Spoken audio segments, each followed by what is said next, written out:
So guys, let's come up and talk about, I did it the other way around because I just thought it would be best to go through some of like our purposes, reminding us of what we're doing, all of that stuff before we jump into the scale of service.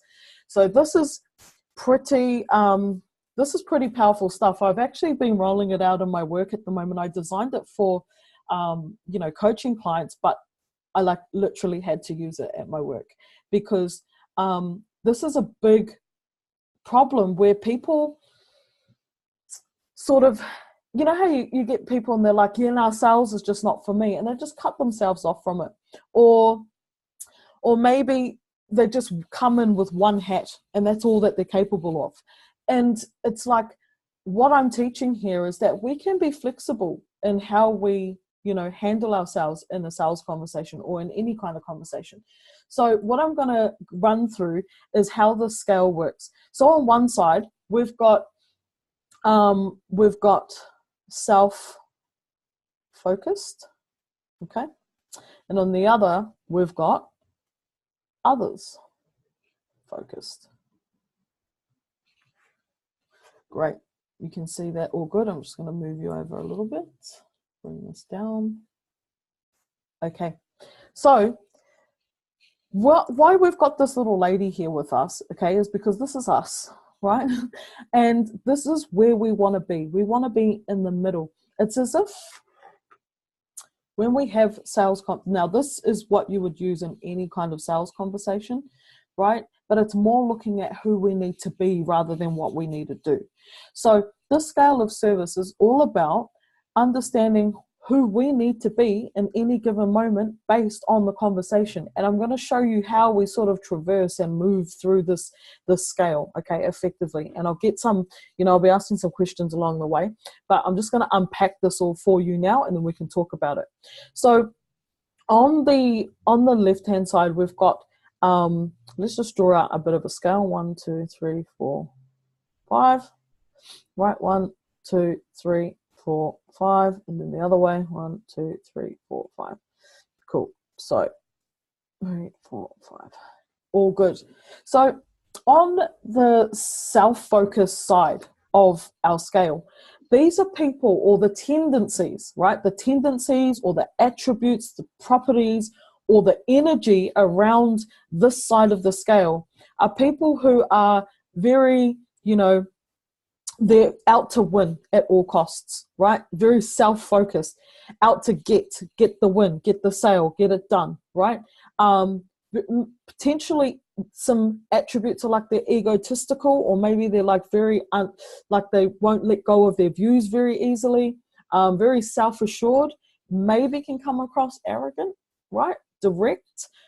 It's like your Wolf of Wall Street, right? That guy, he's way up that side of the scale. That's at your at number 5.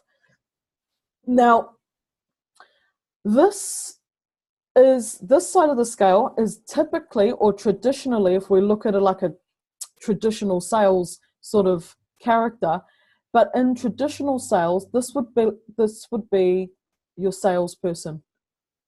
Okay, your true blue, like Wolf of Wall Street, sales gun person. Right, that's that type of energy. Okay, do you need me to write those out, or you good? Good, cool, awesome.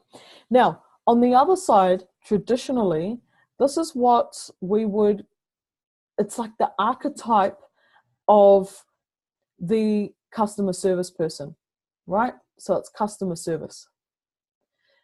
Now, down this end, where they're all others focused, the properties, the attributes, or the energies that we would the tendencies that we would find down this end of the scale, like at number 5, will be, they're hesitant, or, maybe like about people pleasing, peacekeeper, wanting to sort of, they sort of feel undervalued, so they just got to keep people happy, sort of yes men or yes ma'am sort of people. Right? So they don't want to rock the boat.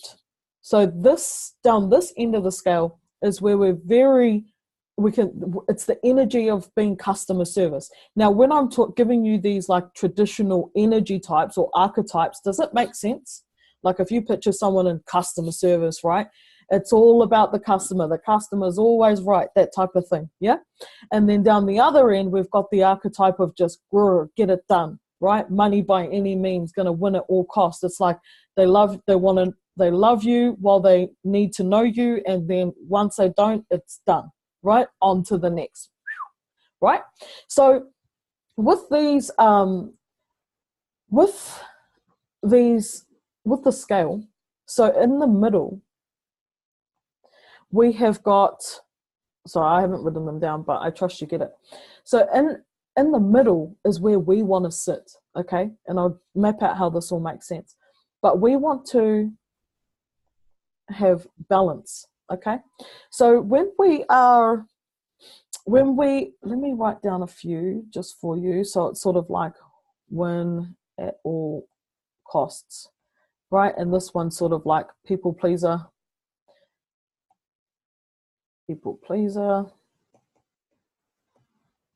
Yes, ma'am. Cool. So in the middle, this is where we want to live, okay? In this sweet spot, this balance where we have clarity, right? Focus, honesty, trust. We have certainty.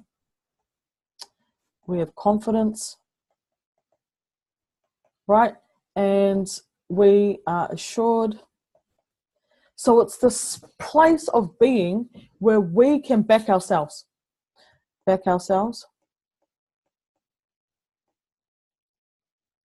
Right? And this is, we're flexible. That's a big one. What else? We have inspiration. So we're inspired. I think that's the main ones. So let me tell you how this all comes together. When we are in any kind of conversation, whether we're talking to somebody, 2 conversations before the sales conversation, right? Whether we're taking them through a session like we're just providing value, like a value session or a wow session, right? Where we're there to warm up with them. It doesn't matter what conversation it is, we need to be on the scale at all times. Now, this is what I'm going to give you an example of. We always come back to, this is like our true north, right? We always come back here, all right? This is where this is like our center, and we always operate from this place, and there are going to be times where we need to come out, where we need to go to one side more than the other, all right? And I'm going to talk about this a little bit more. So where we come back to naturally is in the middle, is where we're balanced, where we're clear-headed, where we're focused, where we are so self-assured, and we bring that confidence and certainty within ourselves that all we need to do is be. And that's our attitude. Now, there are going to be some times where we need to branch out, as I just said. And this is going to be, let me give you an example of that. Sometimes we're going to need to branch out in a sales conversation. Like, for example, a common one is that customers may ask for discounts, right? This is just an example. When a customer might ask for a discount, which side would you want to swing to? Just give me a left or right. This way. This way? Shoot. Can you say it? Because on my screen it says... Yeah, self-focused. Towards the self-focus. Yeah, self-focused, traditional. Otherwise, why? Otherwise, you get walked over and you lose money. Yeah. That's it. Cool. So you guys get me. Yeah, you lose balance. So exactly right. If someone's like asking for a discount, you're just, and if you don't move, oh well, on your screen, you guys were going that way, and I'm like, on my side, maybe it's my screen, but yeah, no, you got it. We need to move towards this side of the scale. Otherwise, when people ask for discounts, and if we just give it, then, we're not backing ourselves. So these are the extremes. Like if we draw this out again for 5, right? This is the extreme. This is 1, 2, 3, 4. Oh, hell. 1, 2, 3, 4, 5. So number 5, these are the extremes, guys. So we're not always going to be, others focused, just like we're not always going to be self-focused, right? We've got to have that balance. So there are going to be times where we branch out, and sometimes we're going to branch out more than other times, okay? So an example is that a customer might ask for a discount, and it might just be, or maybe question your prices, and it might be a genuine question, okay? It might just be a fair question like, hey, is there a payment plan available, right? So that's a very mild example. So you wouldn't like whip all the way out here, okay? Because then you're going to fire back and be like, no, right? So that would be inappropriate, but you might just have to come here and just explain that maybe no, there isn't, okay? So a mild shift. Now, maybe if they argued the point, maybe then you'd find yourself coming out here a little bit, okay? So it's all about, right? It's all about just understanding the conversation that you're having and being able to branch out appropriately. Like, that's probably the key word. So on the other hand, right, I was talking before about, when I used to work at Telstra and all the services going down, right? So in that moment, even though I would take, I would sort of have a personal thing about, selling to people that were really angry. But first things first is that my service would have to come all the way out here, okay? Because something was wrong. Now, I wouldn't stay there, for every other customer, like after that, because then it would just be like, whatever they wanted, can you credit my bill, $10,000? Yeah, sure. Customer's always right. It just wasn't possible. So this is why we always come back to the center. All right. So, and it's not just for every different kind of conversation. It's like whenever we move on to a new point of discussion with a customer, we're always coming back to the center. Now, as we're all sort of coaches in this point, on this conversation, it's sort of like exploring somebody's map, right? If we're on one topic, we're going to chunk, right? We're going to chunk out. We're going to chunk up, or we're going to chunk across, or we're going to chunk down. And so it's like, and then once we've fully explored that topic, then we'll come back.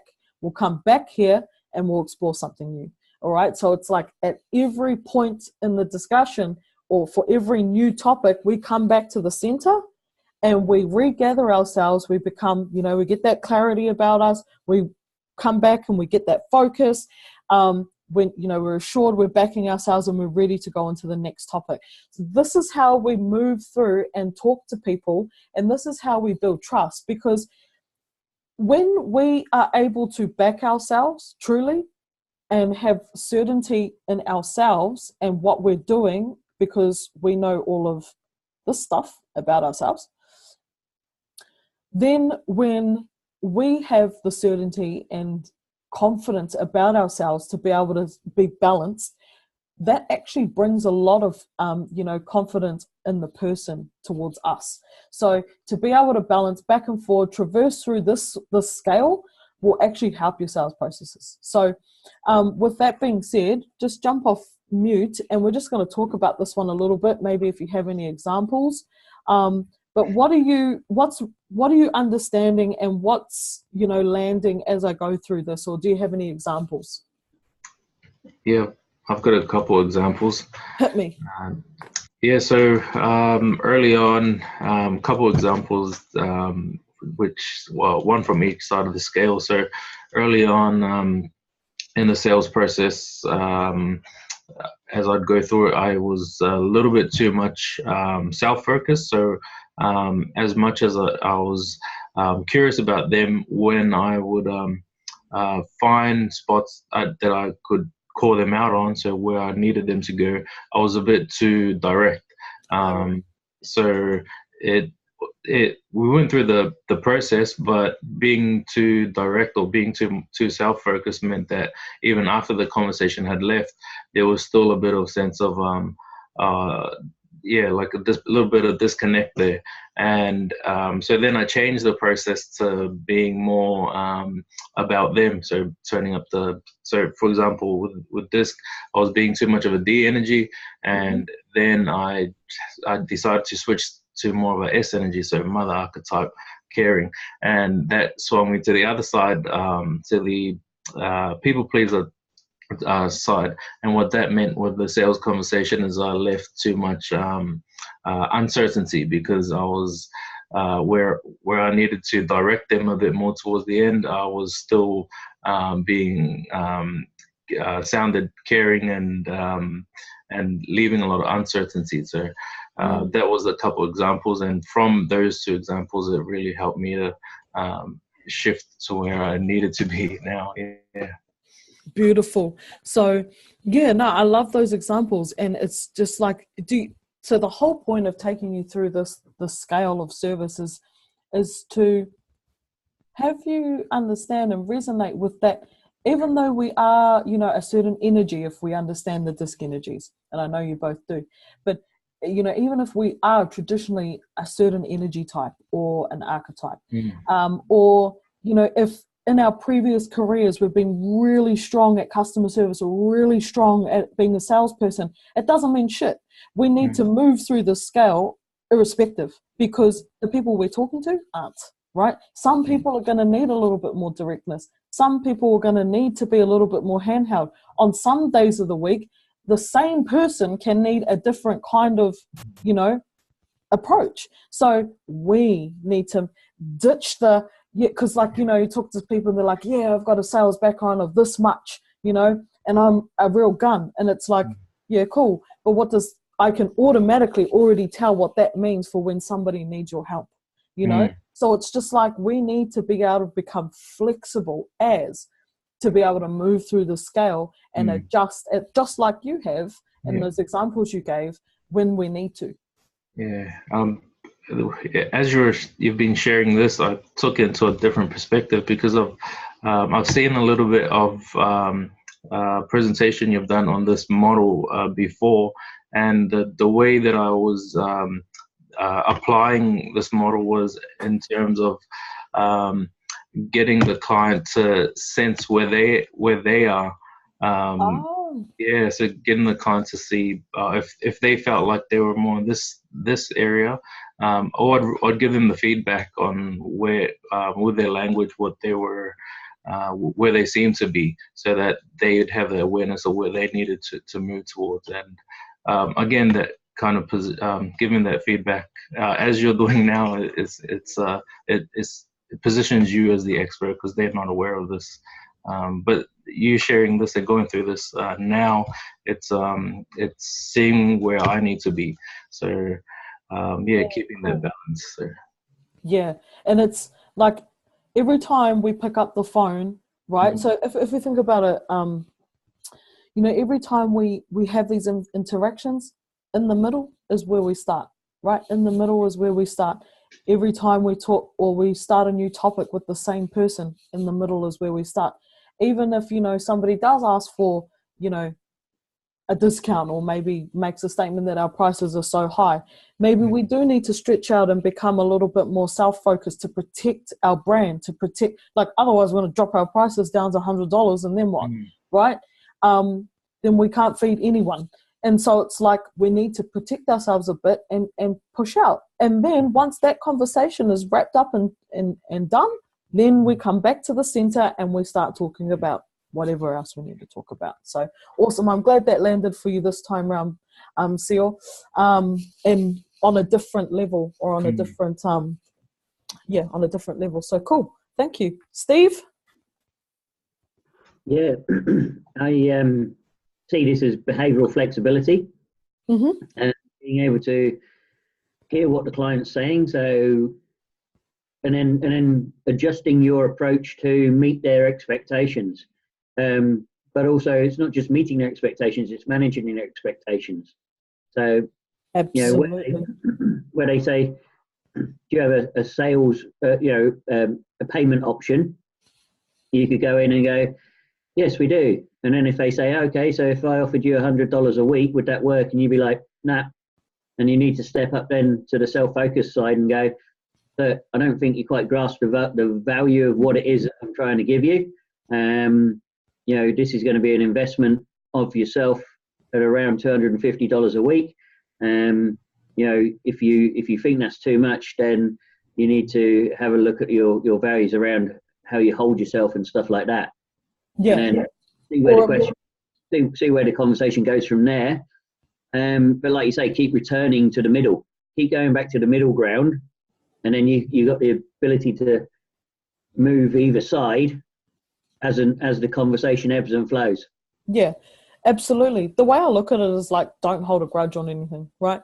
It's like, having worked in call centers for years, right? It's one of the common things to say was the next call is a new call. And I mean, the next call is a new call. And I mean, there are exceptions, like when some, that's why it's really important. Like if someone's getting yelled at on the phone, they got to take 10. Like you've got to go, right? And just recenter, because you can't just hang up that call and come back to center, because there was like a lot of emotion. But in most conversations and for most topics, we can just recenter without without anything really needed. And that's what is important to do. It's like if we have, and the biggest key here is like, if you can find in your language, I'm good at sales, or I'm only good at customer service, or or if you can find in yourself where the gaps are, then you can start to practice, some of the other traits, and start flexing out to the side that you're not really comfortable on. Yeah. Right? Just build that muscle. It's just like from a disc point of view, for those of you that are familiar with disc, and I know both of you are, this is like your DI, right? And this is your SC. As simple as that. Mm-hmm. Oh shit, what am I doing? Wrong. That, right? So it's, and sometimes I say to some of my clients, I'm like, put the warrior in the driver's seat. Okay, there's a point in time in the conversation where the jester gets the hell in the passenger seat. Okay, and because you can't just, you know what I'm talking about. Like you can't just like jester your whole way through to a conversation, like through to close a sale, because it's just all good times, and it's like that just won't work. There's got to be a point where you've got to put him in the boot, right? And the warrior comes out and finishes the business, right? So yeah, that's just a little bit extra, but yeah, I'm glad that you guys get it. It's about being flexible. It's about being flexible and how. Could I just add that, it's not taking it personally either. Some people just not be interested in buying from you, or you haven't built enough trust, or you haven't given enough value. And when you do that, you need to go back to that thing that we just did, around the purpose. And run yourself through that again and go, all right, I didn't make it that time, and I maybe didn't make it the time before, but what I do is still important, and maybe those two people just weren't ready at that point for the sale. So I'm going to keep going and just and not take it personally, not take it as a kick in the nuts.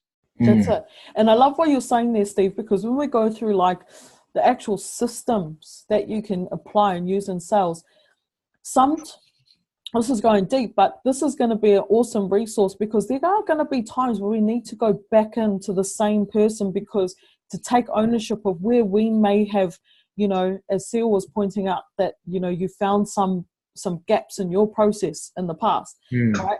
And it's sometimes about going back in and taking care of that person, because if we've missed out certain steps in our sales process, then if we can take ownership of that, if we can be centered even outside of a sales conversation, right? And go and let's just say a conversation didn't go as well as we thought it would.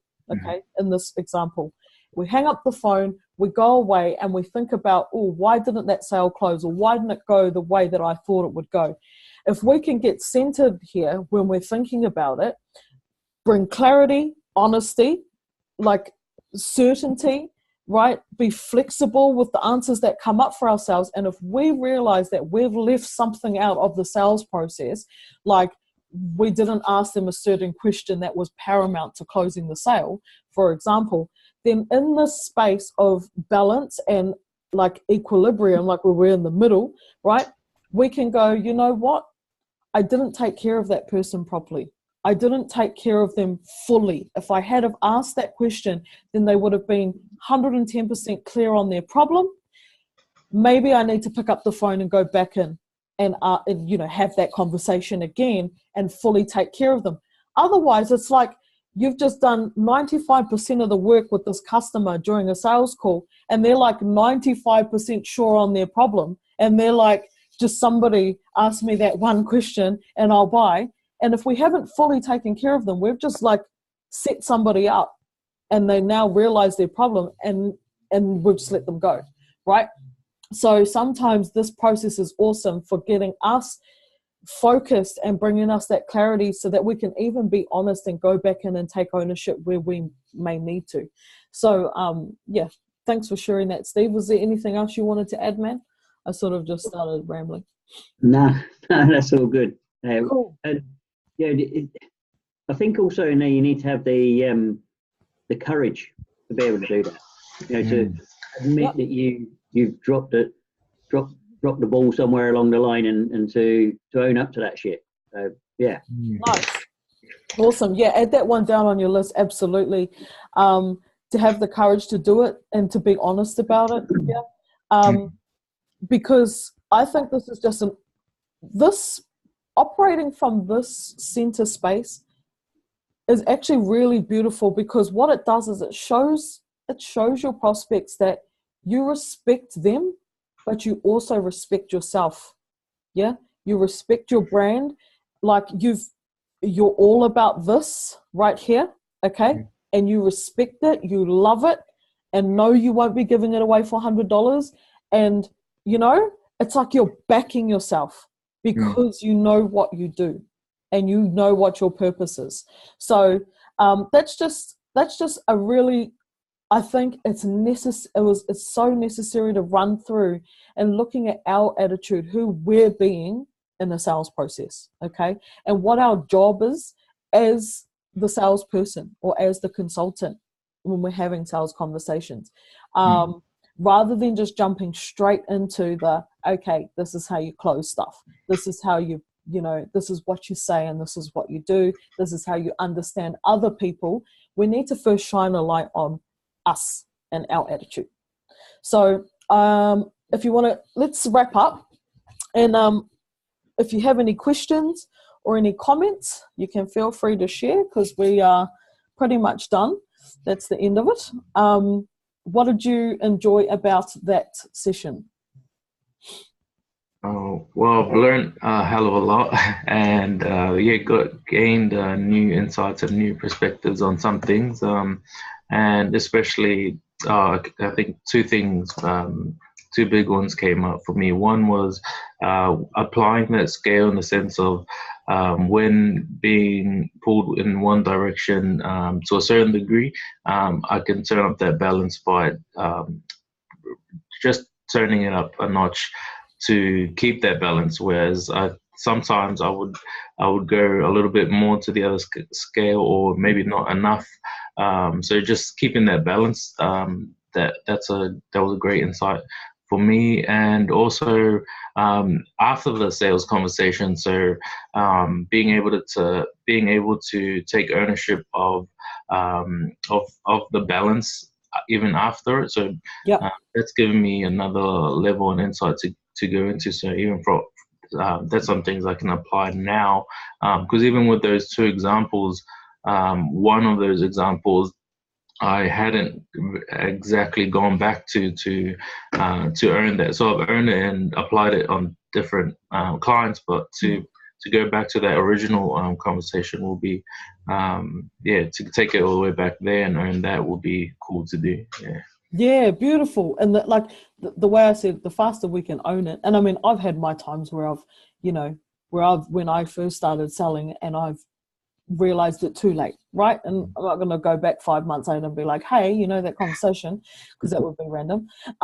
But when we can get off, even when we get off the phone and balance within ourselves, and really dig in and be honest and go, okay, then it's like straight away, and we can send them a message and be like, hey, you know what? I don't think I've fully taken care of you. Have you got 10 minutes tomorrow? We can just recap, right? Done. Cool. Awesome feedback, man. Really appreciate it, and I'm glad you got those little nuggets. Awesome stuff. Steve-O? For me, it was really interesting to go back over the sales thing. You know, the sales are selling, the influence, and the what was the other one? Persuasion. Really interesting to look how far I've come from the initial point of sales is dodgy and dirty and pressure and all that sort of stuff to where I currently am. Yeah, it's interesting. I now, you know, when you walk into shops and people say, hey, can I help you? I'm like, no, I'm just browsing. I actually go on a little bit further and do the how's your day thing going, just so that I don't brush them off, because I know what it's like to be brushed off myself. So it's an interesting review of where things have changed over the last couple of years. Yeah, beautiful. You guys added so much value to that first exercise, because you were like, sales. I like sales. I'm like, I know, but for the purpose of the recording, can you please give some bad example?